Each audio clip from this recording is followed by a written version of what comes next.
फिर हो गया। ठीक है, चलो बच्चों, तो हम लोग उस दिन पढ़ रहे थे कि नॉन कंडक्टिंग स्फीयर की वजह से इलेक्ट्रिक फील्ड, है ना, electric field due to non conducting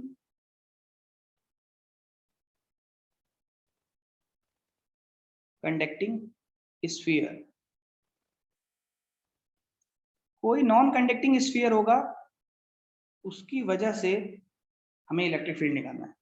non conducting sphere में सीन ये होता है कि पूरे वॉल्यूम में कोई स्फीयर को चार्ज कर देते हैं। जैसे मान लो कोई ये स्फीयर है, हम लोगों ने इसके दो पार्ट्स कर लिए थे, हालांकि फिर से मैं करवा देता हूँ। यहाँ पर पॉजिटिव चार्ज है, यहाँ पर पॉजिटिव है, यहाँ पर पॉजिटिव है, यहाँ पर पॉजिटिव है, यहाँ पर पॉजिटिव है, यहाँ पर पॉजिटिव, ठीक है, ओके।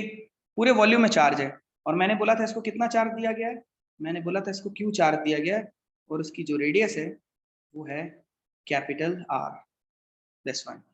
और इसके सेंटर से स्मॉल आर दूरी पर एक पॉइंट है पी। क्लियर? पहला केस तो ये था, मैंने कहा था अगर इसको क्यू चार्ज दिया और स्फीयर है, through out the volume charge है, पूरे वॉल्यूम में चार्ज डेंसिटी फैली हुई है, मतलब पूरे वॉल्यूम में आपने इसको चार्ज दे दिया गया, तो समझ गए होगे नॉन कंडक्टिंग स्फीयर है, ठीक है, ओके बच्चों। तो क्यू चार्ज दिया है किसी स्फीयर आर जिसकी रेडियस है, और उसके सेंटर से स्मॉल आर दूरी पर एक पॉइंट पी अवेलेबल है। यहां पर मेरे को इलेक्ट्रिक फील्ड फाइंड आउट करनी है बच्चों, इस पॉइंट पर, ठीक है।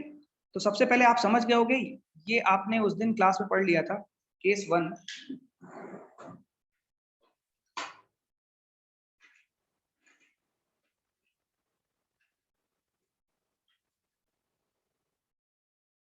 और आप सभी लोग अपने वीडियो ऑन रखेंगे, ध्यान रखना, आप से सभी लोग वीडियो ऑन रखेंगे। जब मेरा मन होगा मैं देख लूंगा, ये नहीं कि इधर उधर लगा के ऑनलाइन चले गए।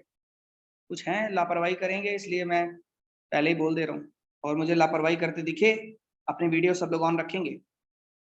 केस 1 में आपको पता है कि गॉसियन सरफेस ऐसे बनाएंगे, स्फेरिकल, है ना, और इसके अंदर इसको पूरा कवर कर लेंगे हम, ठीक।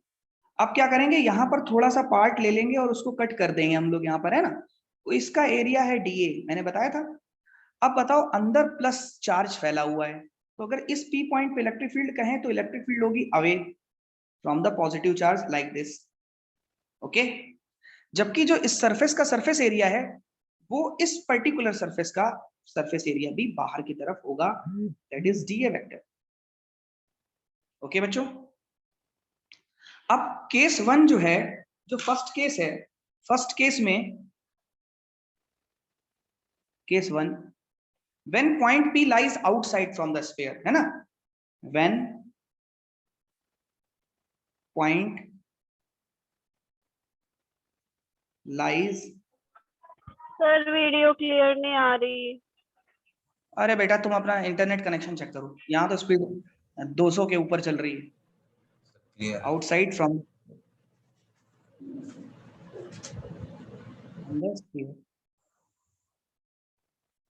ठीक है। अगर स्फीयर से बाहर की तरफ, अगर आपने बाहर कोई पॉइंट है, मतलब पॉइंट पी जो है वो बाहर है, इसका मतलब अगर मैथमेटिकली लिखें तो ये लिखेंगे स्मॉल आर की वैल्यू कैपिटल आर से ज्यादा है, ठीक है। अमित, आवाज सुनाई दे रही मेरी? अमित,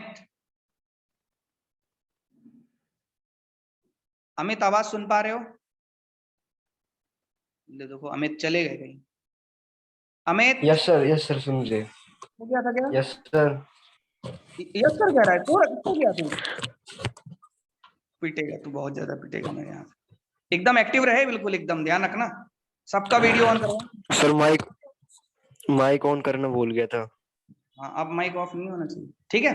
तो बेटा पहला केस समझ गया ना, outside from the sphere, sphere से बाहर है बेटा, ये स्फीयर से बाहर आ गया, और अगर आउटसाइड आ गया तो now using Gauss theorem, now using Gauss theorem,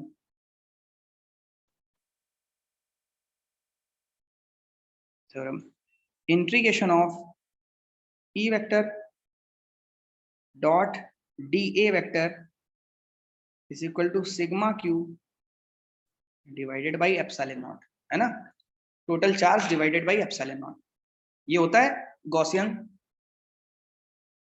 theorem. अब इस गॉस थ्योरम के तहत अगर आप देखो बेटा, तो पहले तो आपको डॉट प्रोडक्ट सॉल्व करना पड़ेगा, और आप देख चुके हो कि इलेक्ट्रिक फील्ड और एरिया वेक्टर दोनों पैरेलल हैं, तो लिखेंगे because electric field parallel to DA vector, so theta should be equal to 0। Theta 0 degree होना चाहिए, और अगर थीटा 0 डिग्री होगा तो इलेक्ट्रिक फील्ड का आ जाएगा E D A cos 0 is equal to sigma Q upon epsilon naught. Sigma Q होता है कि इसके अंदर कितना चार्ज फंसा हुआ है। अगर आप पूरे स्फीयर को देखो तो ये जो गॉसियन सरफेस आप बनाने जा रहे हो, ये पूरा का पूरा चार्ज इसी गॉसियन सरफेस के अंदर आ गया है, इसलिए पूरा का पूरा टोटल चार्ज क्यू हो जाएगा। तो मैं यहां लिखूंगा Q divided by epsilon not, और cos 0 की वैल्यू 1 हो जाएगी। और इलेक्ट्रिक फील्ड हमेशा देखो बराबर दूरी पर लिया गया है, इसलिए इलेक्ट्रिक फील्ड मैंने पहले भी बताया था कि कांस्टेंट की तरह ट्रीट करेगी, दैट्स व्हाई इलेक्ट्रिक फील्ड बाहर आ गया और यहाँ लगेगा डीए। मैंने बताया था डीए जो होता है ये गॉसियन सरफेस का सरफेस एरिया होता है। यहाँ पर जो गॉसियन सरफेस है वो स्मॉल आर रेडियस की है बेटा, और स्फीयर का जो मिनिमम एरिया होता है सरफेस एरिया वो 0 होता है, जबकि maximum surface area 4 pi small are square होता है। कुछ बच्चे कहते हैं कैपिटल आर क्यों नहीं रख रहे सर, स्मॉल आर क्यों? मैं आपको बता दूं, कैपिटल आर इसलिए नहीं रख सकता क्योंकि गॉसियन सरफेस ये वाली नहीं है, गॉसियन सरफेस बेटा ये वाली है बाहर, तो इसलिए 4 पाई आर स्क्वायर लिखा। और मैंने आपको क्लास में भी बताया था कि यार अगर अकेला कोई डिफरेंशिएशन डीए लिखा है, इसके आगे कुछ नहीं लिखा, तो सिंपल सा तरीका है ई लिखो इनटू 4 पाई आर स्क्वायर, और यहाँ की लिमिट 0 है, दोनों को सब्ट्रैक्ट करके डायरेक्ट लिख सकते हो आप। 4 pi r square minus 0 is equal to q upon epsilon not. ठीक है, अब आप देख सकते हो E 4 pi r square is equal to q upon epsilon not. अब जरा एक तरफ ले आओ, इस रिजल्ट को सॉल्व करके लिख देते हैं फाइनल। अगर इस रिजल्ट को फाइनल की तरफ लेके चलें तो बताओ 4 पाई तो ये रहा और एप्सिलॉन नॉट ये रहा, तो ये हो जाएगा E is equal to 1 upon 4 pi epsilon naught, 4 pi ये और एप्सिलॉन नॉट इधर। अब ये बचा Q और ये आर स्क्वायर को डिवाइड करवा दिया, तो Q divided by R square. ये आ गया इलेक्ट्रिक फील्ड, वो भी आउटसाइड के केस में। और मैंने कहा था जब भी आप इलेक्ट्रिक फील्ड निकालते हो that is a vector quantity, so आपको डायरेक्शन की बहुत ज्यादा जरूरत होती है। और डायरेक्शन अगर आप इस क्वेश्चन में ध्यान दो, क्योंकि गॉसियन सरफेस के अंदर पॉजिटिव चार्ज है, इसलिए जो इलेक्ट्रिक फील्ड होगी वो अवे फ्रॉम द सेंटर होगी। तो यहाँ मैं बड़े आराम से डायरेक्शन लिख सकता हूँ, away from the centre, away from centre. Diksha आवाज सुन पा रही हो मेरी? दीक्षा आवाज सुन? हाँ, सोना नहीं है कोई भी? ठीक है, पहला केस तो ये हो गया। अच्छा, सेकंड केस बड़ा आसान होगा। सेकंड केस में क्या होता है, हम लोगों ने पढ़ा था उस दिन भी क्लास में भी, रेगुलर जो क्लास थी, कि ये वाला पॉइंट यहाँ पर खिसक जाता है। तो जब आप सरफेस पे पहुंच जाते हो बच्चों, तो आपको देखने को मिलता है कि स्मॉल आर और टीचर कैपिटल आर को बराबर करके सेम आंसर में small are is equal to capital R लिखता है, बस, है ना? तो देखते हैं, ध्यान देना, ध्यान से देखें। केस 2, केस 2, आपको पता है सरफेस के लिए हम लोग स्मॉल आर और कैपिटल आर बराबर कर देते हैं। तो मतलब जब भी कोई टीचर स्मॉल आर और कैपिटल आर को बराबर कर देता है, मतलब point P lies at the surface, point lies on surface. अगर वो बिल्कुल सरफेस पे पड़ जाए तो ऐसा केस देखने को मिलता है। ठीक है बच्चों, अब मैथमेटिकली स्मॉल आर और कैपिटल आर क्या हो जाएंगे, बराबर। हम लोग फॉर्मूला वैसे आउटसाइड के लिए पता है, वी नो E आउटसाइड, अभी हम लोगों ने पढ़ा 1 upon 4 pi epsilon naught, Q हो गया था charge divided by R square, R square ये था। और सरफेस पर आने पर स्मॉल आर और कैपिटल आर की वैल्यू क्या होती है, बराबर। तो अगर सरफेस पे आने पर स्मॉल आर कैपिटल आर बराबर होता है तो लिखेंगे put small are is equal to capital R, then E outside is equal to 1/4 pi epsilon naught Q upon capital R square. और अगर आपसे कोई पूछे कि इलेक्ट्रिक फील्ड की डायरेक्शन बताओ, तो क्योंकि आपको भी पता है कि अंदर पॉजिटिव चार्ज है इसलिए आउटवर्ड होगी,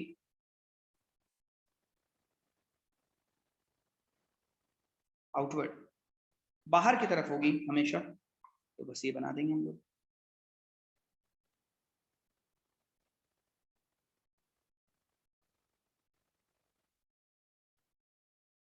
ठीक है, तो इस तरह से आउटवर्ड इलेक्ट्रिक फील्ड आ जाएगी। ठीक, सबसे आखिरी केस जो है वही इंपॉर्टेंट है इसका, क्योंकि वो टफ है, थोड़ा डिफरेंट है। केस 3 मोस्टली स्टूडेंट से मिस्टेक यहां पर होती है। Case when point P lies inside the sphere. ठीक है, देखते हैं जब पॉइंट अंदर पड़े तो क्या होगा। व्हेन पॉइंट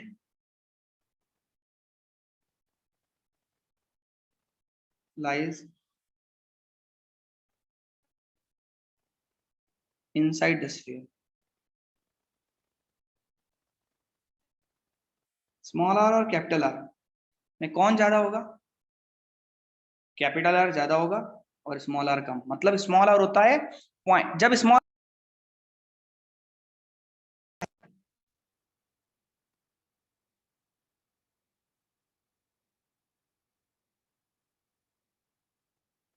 अगर ज्यादा है तो पॉइंट बाहर पड़ जाता है, और अगर कम है तो इनसाइड पड़ जाता है। जैसे आप देखो यहां पर ये मैंने चार्ज स्फीयर बनाया, positive plus plus plus plus plus, है ना। अब ये सेंटर था और ये वाली दूरी रेडियस थी कैपिटल R। लेकिन अब आपने अंदर ही पॉइंट चूज कर लिया है, आपने बोला यहां कोई पॉइंट है, तो गॉसियन सरफेस यूं पास होगी। बस प्रॉब्लम ये आएगी कि जब आप गॉसियन सरफेस ये वाली लोगे तो हमें इतना चार्ज चाहिए होगा कि कितना चार्ज फंसा है। बस ये एक नई चीज है, समझना मेरी बात। देखो आप पुरानी गॉस थ्योरम लगाओ, है ना, वी नो, वही कहानी गॉस थ्योरम की, integration of E vector dot dA vector is equal to sigma Q upon epsilon naught. Problem ये है कि अगर पूरा स्फीयर आप ट्रीट करते ना, तो देखो गॉसियन सरफेस यहां बनाने से एक प्रॉब्लम आई है कि कुछ चार्ज बाहर बच गया। तो अगर पूरे स्फीयर के ऊपर चार्ज Q था तो इतने पार्ट के अंदर चार्ज क्यों नहीं हो सकता? यहां से यहां तक की रेडियस स्मॉल r है, समझ गए। गॉसियन सरफेस की रेडियस हमेशा क्या ली जाती है? Small r। अब प्रॉब्लम ये है कि इस पोर्शन के ऊपर जो चार्ज फंसा है ना, वो हमको पता नहीं, तो हमने इस चार्ज को ही एक नया चार्ज थोड़ी देर के लिए मान लिया कि दैट इज Q डैश। ये चार्ज नया है और दैट इज Q डैश है। अब आप सोचो अगर आप यहाँ पर थोड़ा सा पार्ट गॉसियन सरफेस के ऊपर लेके कट करते तो एरिया वेक्टर नो डाउट आपको बाहर की तरफ दिखाई देता dA, और अंदर क्योंकि रिमेनिंग यहाँ पर भी पोर्शन में बच्चों अंदर चार्ज तो पॉजिटिव ही फैला होता, क्योंकि आपने इसी पॉजिटिव चार्ज वाले स्फीयर में से इतना पोर्शन कट कर लिया है, तो यहाँ तो चार्ज पॉजिटिव ही होगा। तो इलेक्ट्रिक फील्ड भी इस पॉइंट पे किधर होगा? बाहर की तरफ। तो इलेक्ट्रिक फील्ड और एरिया वेक्टर दोनों ही पैरेलल हैं और बाहर की तरफ हैं, इसलिए E vector parallel to dA vector, so theta is equal to 0, theta is equal to 0। अब थीटा 0 है तो यहां पर पुट करोगे तो integration of E dA cos 0। आप देख सकते हो ये पुरानी कहानी थी यहां तक, लेकिन बस यहां नई कहानी है, चार्ज बदल गया है। इतने पोर्शन में चार्ज क्यों नहीं है? पूरे पोर्शन में चार्ज क्यों था बच्चों? हमें हमेशा सिग्मा क्यू लिखना होता है गॉसियन सरफेस के अंदर कितना चार्ज है। तो इतने पोर्शन में मेरे बच्चों जो चार्ज होगा ना, वो देखो नया चार्ज मैंने मान लिया था Q डैश, तो मैं लिख दे रहा हूं Q dash divided by epsilon. अब पहले इसको सॉल्व कर लें और फिर Q डैश की वैल्यू निकाल लेंगे बच्चों। ये बताओ cos 0 की वैल्यू क्या हो जाएगी? 1। cos 0 अगर 1 हो गया तो E इंटीग्रेशन से बाहर आ जाएगा क्योंकि फील्ड यूनिफॉर्म है, dA Q dash upon epsilon not. अब आप ध्यान से देखो फिर से dA, गॉसियन सरफेस, ये देखो स्फेरिकल सरफेस है गॉसियन सरफेस, भले ही ये वाली है ना, लेकिन रेडियस स्मॉल r है, तो मिनिमम वैल्यू 0 और maximum value 4 pi r square. अब अगर आप इसको सॉल्व कर दोगे तो जाएगा E into 4 pi small r square is equal to Q dash divided by epsilon not. अब प्रॉब्लम है सब कुछ सही चल रहा है, बस इसको इक्वेशन मैंने फर्स्ट मान लिया, मेरा टारगेट है मैं सब कुछ सही कर लूंगा, बस एक काम करता हूँ क्यू डैश किसी तरह निकाल लूं। अगर क्यू डैश निकल आया तो कोई प्रॉब्लम नहीं होगी। अब बचपन में जो हम लोगों ने यूनिटरी मेथड सीखा था ना, अब उसकी जरूरत है। ध्यान से अगर देखोगे तो ये जो पिछला वाला पार्ट था और इससे पहला वाला पार्ट था वो बहुत ही कॉमन सा था।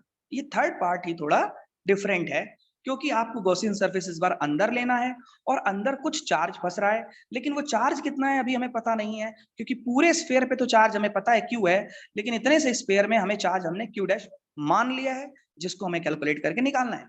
तो हमने नेट चार्ज क्यू डैश लिख दिया। अब हमें सब कुछ सॉल्व हो गया है, बस क्यू डैश की वैल्यू फाइंड आउट करनी है। अब एक बात बताना मुझे जरा ध्यान से बच्चों, पूरे स्फीयर में इतना ही पोर्शन तो है जिसपे चार्ज फंसा हुआ है। देखो ये मान लो मैंने बड़ा सा पूरा स्फीयर बना दिया, ध्यान देना अच्छे से, ठीक है बच्चों, पूरा स्फीयर ये था, और आपने बोला कि सर इसमें मैंने इतना ही पोर्शन गॉसियन सरफेस बनाया है। अब अगर आप इतना ही पोर्शन गॉसियन सरफेस बनाओगे तो इसके अंदर जो चार्ज है वही तो मैंने क्यू डैश माना है ना। अब यूनिटरी मेथड लगाओ जरा, ये बताओ मुझे, जब क्यू चार्ज था तो कितनी जगह फैला हुआ था पूरे स्फीयर में, तो पूरे स्फीयर का वॉल्यूम कितना था 4/3 पाई आर क्यूब। समझना, Q charge is spread over the volume of sphere that is 4/3 pi R cube. लेकिन हमें कितने वॉल्यूम में चार्ज निकालना है, इतने छोटे से जितना ब्लू ब्लू दिखाई दे रहा है ना, उस पे चार्ज निकालना है। तो हम कहेंगे इतने पोर्शन के वॉल्यूम में कितना चार्ज होगा, तो हो जाएगा 4/3। अच्छा इससे पहले यूनिट में निकालो, तो यूनिट वॉल्यूम में चार्ज कितना हो जाएगा, Q divided by 4/3 pi R, pi capital R cube, ये डिवाइड करवा दिया इन यूनिट वॉल्यूम। समझना थोड़ा सा ध्यान से, Q चार्ज स्प्रेड था, Q charge is spread over the volume 4/3 pi R cube, spread over 4/3 pi R cube. Now unit volume में कितना चार्ज अवेलेबल होगा, Q upon 4/3 pi R cube. लेकिन हमें कितने वॉल्यूम में चार्ज चाहिए, केवल इतने ब्लू वाले पोर्शन में। इसकी रेडियस कितनी है, स्मॉल आर, तो बताओ इतने वॉल्यूम में फिर कितना चार्ज होगा, 4/3 पाई स्मॉल आर क्यूब, क्योंकि ये वाली स्मॉल आर रेडियस है, तो इतने वॉल्यूम में चार्ज जो होगा वो क्या होगा जरा देखो, यूनिट में तो इतना है इनटू दिस वन, ये आ गया नया चार्ज, इसी को हम सर ये लोग जो चार्ज डैश। सर ये जो अभी आपने यूनिट में निकाला है वॉल्यूम के ऊपर, सर ये क्यू डैश या फिर होल स्क्वायर का चार्ज? देखो पूरे स्फीयर का चार्ज मैंने कितने बार बोला, यही बार बार बोल रहा हूँ, पूरे स्फीयर का चार्ज है small q. Q charge is spread over the whole sphere ये वाला है, इस पूरे स्फीयर पे क्यू चार्ज फैला हुआ है, और पूरे स्फीयर का वॉल्यूम कितना है, कैपिटल आर रेडियस वाला है, तो 4/3 pi R cube. Unit volume में अगर कोई हाँ सर पूछेगा ठीक कि है। Q upon 4/3 pi R cube, ये यूनिट वॉल्यूम में चार्ज हो गया, लेकिन मेरे को यूनिट वॉल्यूम में भी नहीं निकालना है, मुझे इतने पोर्शन में निकालना है, ब्लू वाले में। अब ब्लू वाले की रेडियस कितनी, स्मॉल आर, तो मैंने कहा ठीक है भाई, यूनिट वॉल्यूम में इतना चार्ज है तो 4/3 पाई आर क्यूब वॉल्यूम में कितना चार्ज होगा, तो मैंने वही वॉल्यूम मल्टीप्लाई करवा दिया। अब आप देख सकते हो 4π/3 को 4π/3 ने मार दिया, ठीक, तो क्या बचा, क्यू डैश की वैल्यू मेरे सामने आ गई है, that is Q into R cube divided by capital R cube.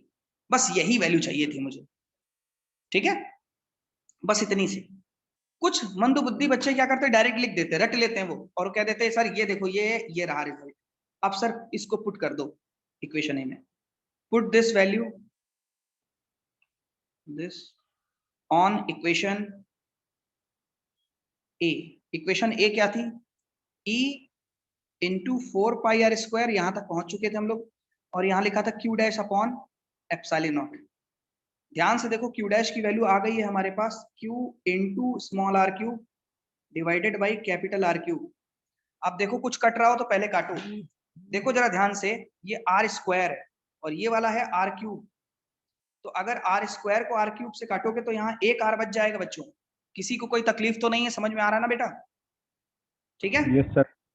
अब क्या बचा देखो यहाँ पर, E into 4π q into r divided by r cube, और नीचे ये देखो एप्सिलॉन नॉट भी है, यहाँ एप्सिलॉन नॉट, यहाँ भी एप्सिलॉन। तो बस अब क्या करेंगे, 4 पाई को नीचे भेज देंगे, लो हो गया बस। तो क्या हो जाएगा रिजल्ट फाइनल, देख सकते हैं। तो E इज इक्वल टू आ गया 1/4 pi epsilon naught Q upon capital R cube into small r। देख सकते हो ये कुछ अलग सा फॉर्मूला आया है जो ये बताता है कि किसी नॉन कंडक्टर के अंदर, ये देखो नॉन कंडक्टर था बेटा, मैंने बताया था कि अगर कोई through out the volume charge sphere बोलेगा मतलब आप नॉन कंडक्टर की बात करेंगे।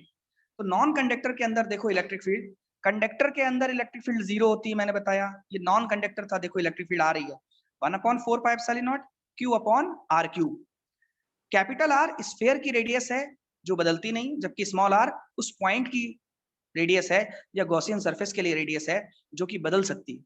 तो अगर electric field versus small r की बात करें तो ये आपस में प्रोपोर्शनल है, देखो स्मॉल r, जबकि कैपिटल R तो फिक्स हो जाता है। इसका मतलब ये पूरा डेटा फिक्स है, E proportional to small r कोई लिख सकता है।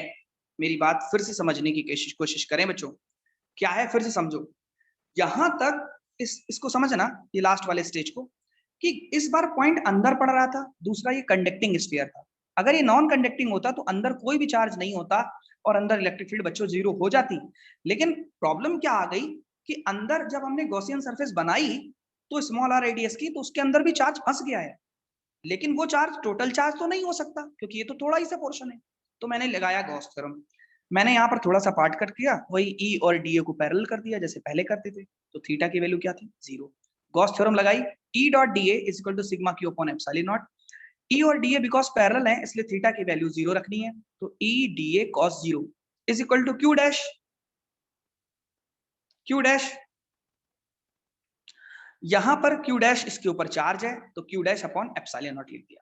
अब E तो कांस्टेंट है, बाहर आ गया, और इसकी सरफेस की जो हम लोग यूनिट लगाते हैं वो लगाते हैं 0 से 4 पाई r स्क्वायर। मैंने कल भी बोला था कि कैपिटल R नहीं लगाते क्योंकि कैपिटल R इस स्फीयर की रेडियस है ना कि इस गॉसियन सरफेस की। हम हमेशा यहाँ पर लिमिट हमेशा गॉसियन सरफेस की लगाते हैं बच्चों। और मोस्टली बच्चा कोई कितना भी कम दिमाग हो वो तो यही याद रख लेता है, कहता है सर वहां पर 0 से 4 पाई r स्क्वायर ही लगाते हैं यार, हर बार क्या ही टेंशन लेना है ना। तो 0 से 4 pi r square DA is equal to Q dash upon epsilon not. अब क्या है कि ये 4 पाई r स्क्वायर है, ये 0 है तो ये लिख देंगे 4 पाई r स्क्वायर माइनस 0, ये तो 4 पाई r स्क्वायर हो गया Q dash upon epsilon not. अब बताओ बस एक ही चीज पंगा पड़ रहा है कि Q डैश कोई टीचर निकाल के बता दे, हम सॉल्व कर देंगे इलेक्ट्रिक फील्ड। अब Q डैश निकालने के लिए बचपन वाला यूनिटरी मेथड लगाने जा रहा हूं मैं। क्या, इस पूरे स्फीयर के ऊपर चार्ज क्यों फैला है, पूरे स्फीयर के ऊपर, और पूरे स्फीयर का वॉल्यूम कितना है 4/3 पाई r क्यूब। लेकिन हमें वहां का चार्ज नहीं चाहिए, हमें तो इतने पोर्शन का चार्ज चाहिए। इतने पोर्शन का चार्ज अगर हमें फाइंड आउट करना होगा, ठीक है, तो हम कैसे निकालेंगे। तो यूनिट वॉल्यूम में जो चार्ज होगा यूनिट वॉल्यूम में, तो Q अपॉन 4/3 पाई r क्यूब। लेकिन हमें कितने चाहिए, इतने पोर्शन में। इस पोर्शन का वॉल्यूम कितना है 4/3 पाई r क्यूब। तो 4/3 पाई r क्यूब में जो चार्ज होगा वो कितना होगा, ये यूनिट में है तो इतने वॉल्यूम में चार्ज का पता करना था तो मल्टीप्लाई कर दिया मैंने, 4 पाई से 4 पाई कैंसिल हो गया, Q डैश आ गया Q into R cube upon capital R cube. मोटी बुद्धि वाले बच्चे जो इस चीज को कम समझ पाते हैं वो ऐसे कहते हैं, सर मुझे याद हो गया। मैंने कहा कैसे, कहते हैं सर देखो Q dash is equal to Q small r upon capital R का होल क्यूब। भाई कुछ बच्चे इसको ऐसे लिख देते हैं Q small r upon capital R का होल क्यूब। कहते हैं सर मैं अगर CBSE में भूल जाऊंगा तो ये छाप दूंगा। हाँ सही है, नंबर मिल जाएंगे, इसलिए बच जाएगा बच्चा। ठीक है, now put this value on equation number A। ठीक, इसको इक्वेशन A में रखो। तो E into 4 pi r square is equal to Q dash upon epsilon naught. Q dash की वैल्यू ये जो थी मैंने यहाँ पर पुट कर दिया। ठीक, जो कट रहा था यहाँ r स्क्वायर था, यहाँ r क्यूब था, तो कैंसिल हुआ, यहाँ एक r आ गया। तो ये आंसर आ गया E into 4 pi is equal to Q into R upon epsilon naught r cube. अब अगर हम E की वैल्यू निकालें तो 4 pi epsilon naught Q into R upon R cube लिखेंगे, जो कि यहाँ पर है 1/4 pi epsilon naught Q upon R cube into small r।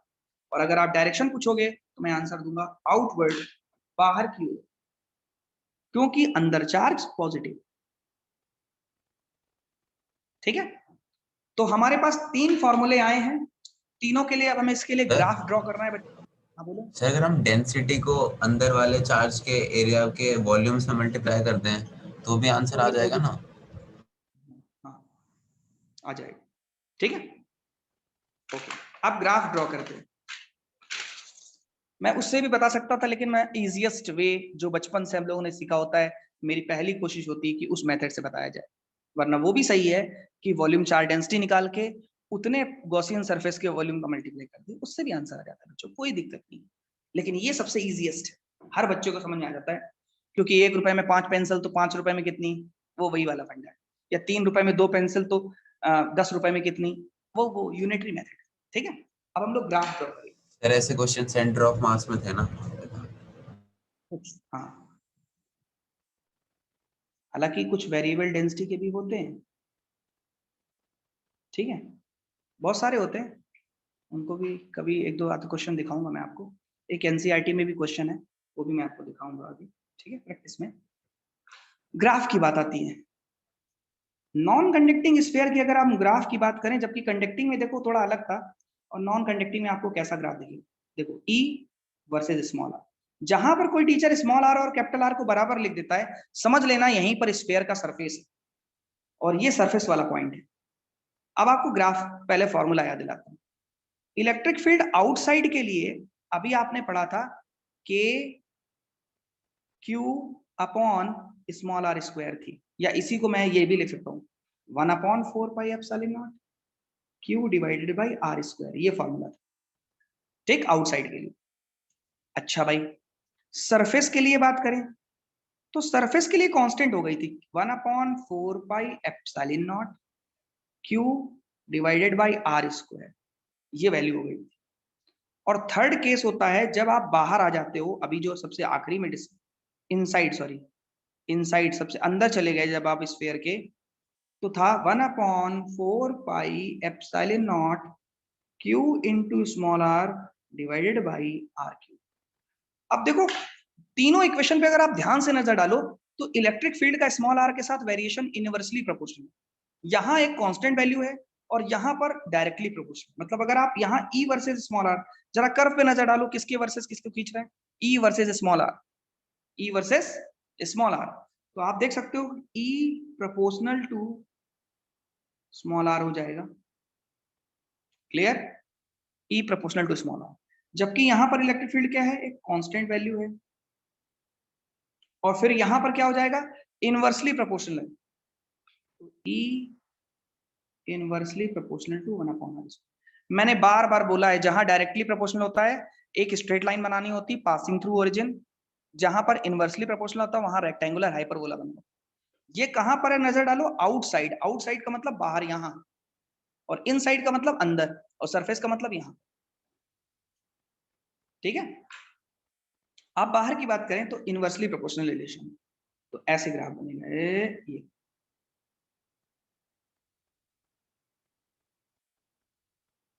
ये आउटसाइड आ गया। अब इनसाइड देखो जरा, electric field E proportional to r है, प्रोपोर्शनलिटी है, मतलब पासिंग थ्रू ओरिजिन ऐसे कर बना दो, ये रहा ई प्रोपोर्शनल टू आर। बच्चों आप जानते हो क्या नई चीज आई है, ये नॉन कंडक्टिंग का है। अगर हम कंडक्टिंग वाले में देखते थे तो अंदर कोई भी चार्ज नहीं होता था। अगर आपने क्लास में कंडक्टिंग वाला पढ़ा था जब, तो आपने देखा था कि there is no electric field inside the conductor, और हमने वजह बताई थी क्योंकि सारा चार्ज रिपल्सन की वजह से सरफेस पे आ जाता है। तो यहां पर देख लो इलेक्ट्रिक फील्ड एग्जिस्ट करती है नॉन कंडक्टर में, जीरो नहीं होती, जबकि कंडक्टर में इलेक्ट्रिक फील्ड एग्जिस्ट नहीं करती। वहां पर ग्राफ थोड़ा डिफरेंट था, और ये नॉन कंडक्टर के लिए, non conducting, non conducting body. तो नॉन कंडक्टिंग में ये इस तरह से वेरी करता दिखता है, ठीक है। तो हम लोगों ने क्या क्या पढ़ा एप्लीकेशन में आपको मैं बता देता हूं आज, ठीक है। पहली बार जब मीटिंग ऑफ हो जाएगी तो समझ लेना क्लास ओवर कर दिया मैंने आज, ठीक है ना।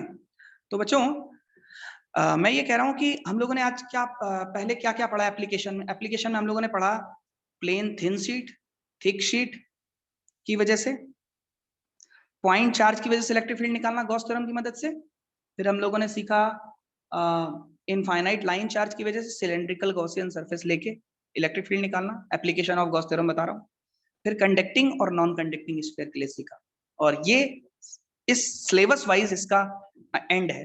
अब हम लोगों को इस सबसे पहले इस पूरे चैप्टर के फॉर्मूले एक जगह नोट करना है ताकि लर्न करना इजी हो जाए, और फिर प्रैक्टिस करनी है कुछ दिनों में, क्योंकि इस चैप्टर में अगर आप शुरुआत, बच्चों बताऊं, केवल शुरुआत की तुम 2 यूनिट पढ़ लो, पूरी फिजिक्स एक तरफ, और पहली बुक की पहली यूनिट और दूसरे बुक की दूसरी यूनिट मिला के ही आधा फिजिक्स का मार्क्स लेके बैठ जाओ।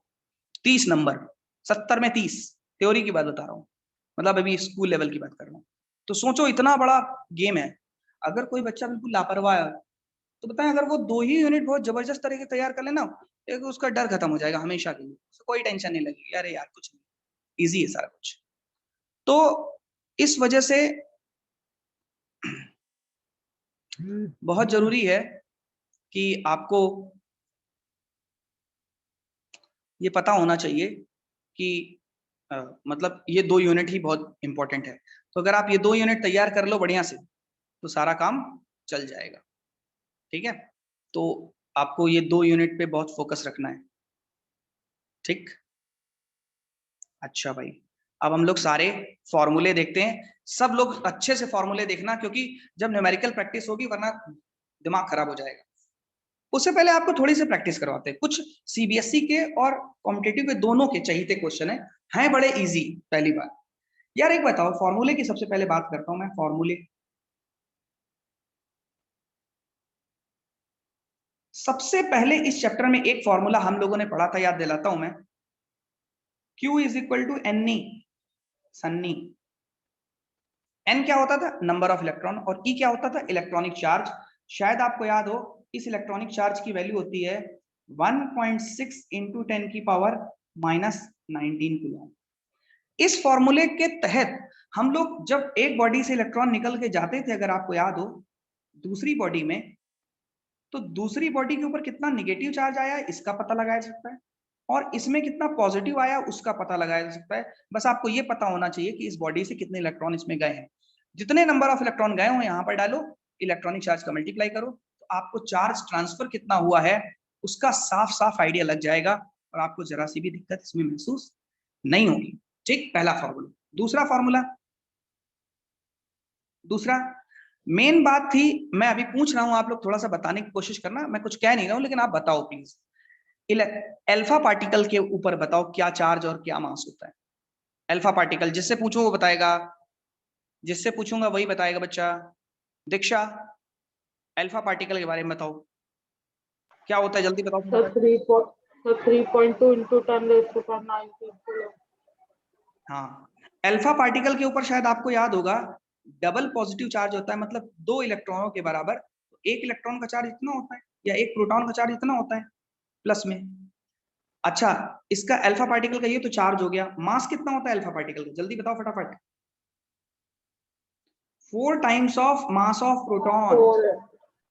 प्रोटॉन के मास का 4 गुना।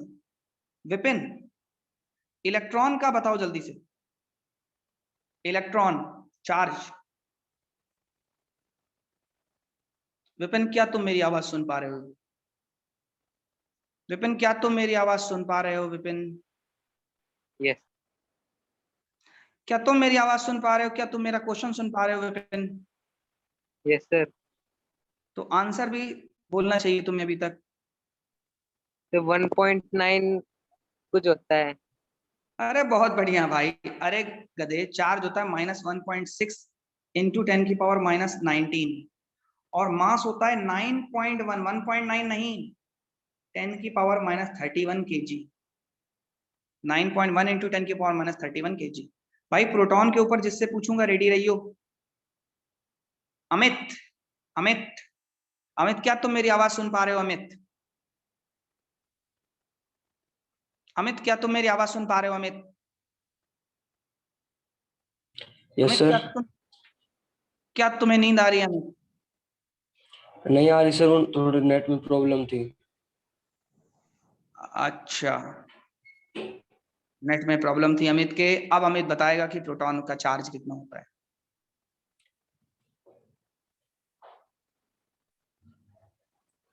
अमित, क्या तुम प्रोटॉन को जानते हो? Amit, yes sir. प्रोटॉन को जानते हो? अमित का दोस्त है प्रोटॉन। अब अमित जल्दी बताओ।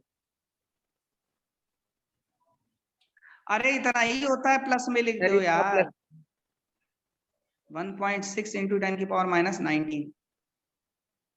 अमित बिल्कुल पढ़ाई नहीं चल रही है क्या? अमित बेटा पढ़ाई तो सर नहीं कर रहे हो नेटवर्क कहीं? प्रॉब्लम चल रही है। ओ माय कर गॉड। रहा हूँ सर। आज मैं पापा को फोन करके ये बोल देता हूँ कि भाई साहब एक बढ़िया सा ब्रॉडबैंड कनेक्शन लगवा दें आपके लिए, क्योंकि नेट की वजह से बच्चा पढ़ नहीं पा रहा, बहुत दुखी है। ठीक है? ओके सर वो आज मैं, ओके नहीं सर। कोई बात नहीं, हाँ आज मैं बोल देता हूँ तो तुम्हारी समस्याएं सॉल्व हो जाएंगी। नहीं 1.67 इंटू 10 की पावर माइनस 27 kg। ठीक है? शुभम न्यूट्रॉन के ऊपर बताओ फटाफट, न्यूट्रॉन के ऊपर, क्या? न्यूट्रॉन के ऊपर चार्ज और मास फटाफट बताओ। न्यूट्रॉन का नेग्लिजिबल होता है। क्या नेग्लिजिबल होता है, चार्ज कि मास? चार्ज चार्ज तो 0 होता है। चार्ज 0 होता है, मास? नेग्लिजिबल। ओह, यही होता है जो प्रोटॉन का लगभग यही होता है, नेग्लिजिबल। नेग्लिजिबल 10 की पावर माइनस 27 kg। ठीक है? चार्ज और देखो, अब बताओ, मैं बिल्कुल बेसिक चीजें पढ़ा रहा हूँ, देखो फिर भी लोग लड़खा रहे हैं। इससे पता चलता है कि फिजिक्स साइंस जो है ना, अपने बेसिक सही करने पे बड़ा दबाव डालती है। अगर आपके किसी भी सब्जेक्ट में बेसिक साइंस में खराब है ना भाई साहब, वो सब्जेक्ट से तुम्हें दिक्कत तो होगी, पक्का बता रहा हूँ, चाहे कितना भी बड़ा टीचर पढ़ा, दिक्कत आएगी, क्योंकि आप उसके चीजों को थोड़ा लाइटली ले गए, जरा सा गड़बड़ हो जाएगा। तो बेटा थोड़ा सीरियस लो, ठीक है? तो ये दो फॉर्मूले तो सबसे शुरुआत में पढ़े थे। फिर इसके बाद आया था कूलॉम्स लॉ। कूलॉम्स लॉ क्या था? कूलॉम्स लॉ था कि दो चार्ज के बीच में फोर्स कितना लगता है, वो होता है 1/4 पाई एप्सिलॉन नॉट के Q1 Q2 divided by R square, that is Coulomb's law, है ना? और मैंने कहा था इसमें 1/4 पाई एप्सिलॉन नॉट की वैल्यू कितनी थी बेटा? 4 पाई एप्सिलॉन नॉट था 9 इंटू 10 की पावर इंटू 10⁹ एमकेएस में। और सीजीएस में इसकी वैल्यू कितनी थी? 0 सीजीएस में, अरे 1 कौन है? 1 सीजीएस में इसकी वैल्यू 1 थी, 1 1 सीजीएस में 1, सीजीएस में इसकी वैल्यू 1 1 थी इसकी वैल्यू सीजीएस सिस्टम में। ओके, एप्सिलॉन नॉट की वैल्यू कौन बताएगा? एप्सिलॉन नॉट की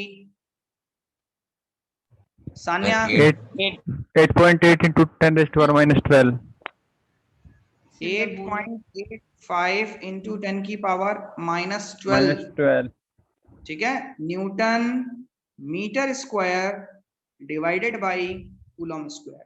clear? Newton metre square divided by coulomb square.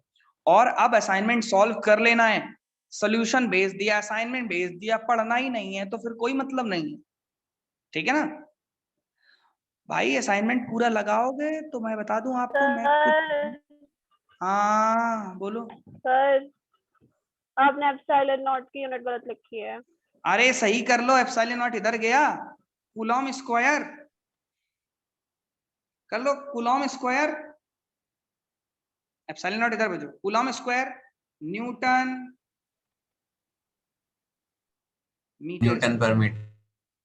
ठीक है? न्यूटन मीटर स्क्वायर हो गया, बस खुश? ओके।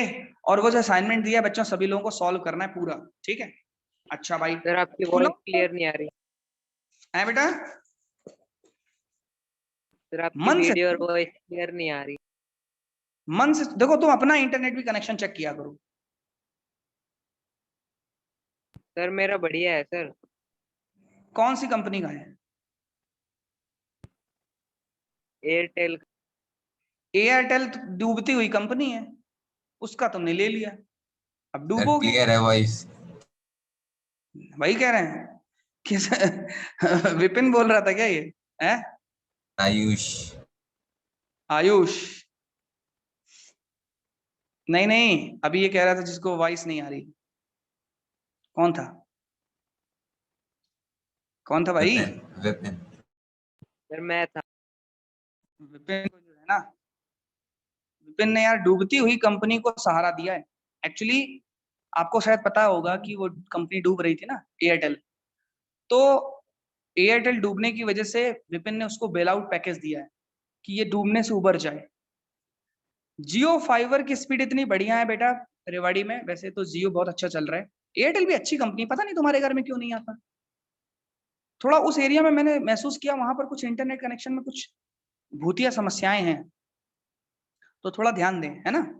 एक बार रिफ्रेश कर लिया करें मोबाइल।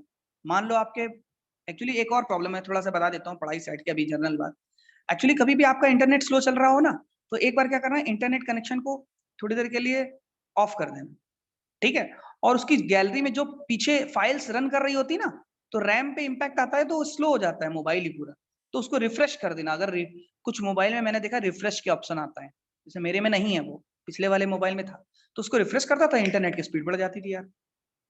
अब ये बताओ कितने प्रतिशत बच्चों को मेरी आवाज नहीं आ रही थी या वीडियो नहीं आया, कोई ऐसा था? आई होप नहीं होगा ऐसा कोई भी, है ना। सभी को लगभग लगभग आया था, देखो आवाज, है ना। विपिन, आ रही आवाज? लग रहा है विपिन कहीं और कांटेक्ट में पहुंच गया है, कोई बात नहीं। अच्छा, एक और फॉर्मूला था, जब चार्ज पार्टिकल Q1 और Q2 हो और पार्शियली फिल्ड हो, याद हो अगर आपको, ठीक है ना। अब मैं पूरे फॉर्मूले रिवाइज करूंगा, फिर सबके क्वेश्चन प्रैक्टिस करनी है हम लोगों को। इस चैप्टर में न्यूमेरिकल प्रैक्टिस बहुत जरूरी है बेटा। अगर आपने न्यूमेरिकल प्रैक्टिस नहीं किया, समझ लो ये चैप्टर पढ़ा ही नहीं। और है इजी, फॉर्मूला भी लगाना सीख जाओगे ना तो भी बहुत अच्छे नंबर ले। लेकिन बेसिक तो सीखो, घबराओ मत, मेहनत करने की आदत डालोगे, सारी चीजें इजी लगेंगे। अब मेहनत ही ना करो कि कौन पढ़े, तो बस हो गया, डूब जाएगा सारा, ठीक है। तो फोर्स क्या हो जाएगा, 1/4 pi epsilon naught Q1 Q2। और आपने देखा होगा मैंने एक स्टेटस में वीडियो डाला है ना, उसमें एक बच्चा नाच रहा है, देखो, है ना। कितने लोगों ने देखा था वीडियो, है ना, कि 10th का एग्जाम कैंसिल हो गया और वो बच्चा पगला गया नाचते नाचते, है ना। तो ऐसा आपके साथ नहीं होगा, आपको नाचने का इतना शुभ अवसर नहीं मिलेगा, ठीक है। और अगर आपने अभी तक नहीं देखा तो एक बार देखें, एंजॉय भी करें, पूरा वीडियो जरूर देखें और एंजॉय भी करें उसको, बड़ा मजा भी आएगा और बार बार ये भी समझ में आएगा कि हमारे टाइम में ऐसा होगा नहीं, ठीक है ना। तो अगर पार्शियली फील्ड है t दूरी पर और डाइलेक्ट्रिक कांस्टेंट k है और इन दोनों के बीच की दूरी d है, तो फॉर्मूला हो जाएगा 1/4 pi epsilon naught Q1 Q2 upon r minus t plus t root k का whole of square. Clear? That is the force acting between the two charge particles, ठीक है। तो आज के लिए 50 मिनट की आज मैंने क्लास पहली बार इसको एक बार अप्लाई करके देख रहा था कि कैसी चलेगी। तो आज तो ठीक है, और मैं कल इसकी स्पीड और सही हो जाएगी वैसे, ठीक है। तो आज के लिए इतना ही बच्चों, नेक्स्ट लेक्चर में फिर आगे बढ़ेंगे और मैं अभी जो नोट्स अभी तक मैंने पढ़ाए हैं वो आपको मैं अभी सेंड कर देता हूँ आज का मटेरियल, ठीक है। तो आप कॉपी में मेंटेन करेंगे बेटा, लापरवाही प्लीज मत करना बेटा, इस साल नोट्स बनाना, ठीक है। ओके बच्चों, ठीक है। सर असाइनमेंट भी भेज देना दोबारा। क्या कह रहे हो? सर असाइनमेंट दोबारा भेज देना। असाइनमेंट तुम्हारे पास नहीं है क्या? सर नहीं है। अरे असाइनमेंट तुम्हें पीडी वो दिया नहीं था प्रिंट करके? सर उस दिन मैं नहीं आई थी। ये तो बहुत बड़ा अपराध किया है और इस अपराध की तुम्हें बहुत बड़ी सजा मिलेगी दीक्षा, ठीक है।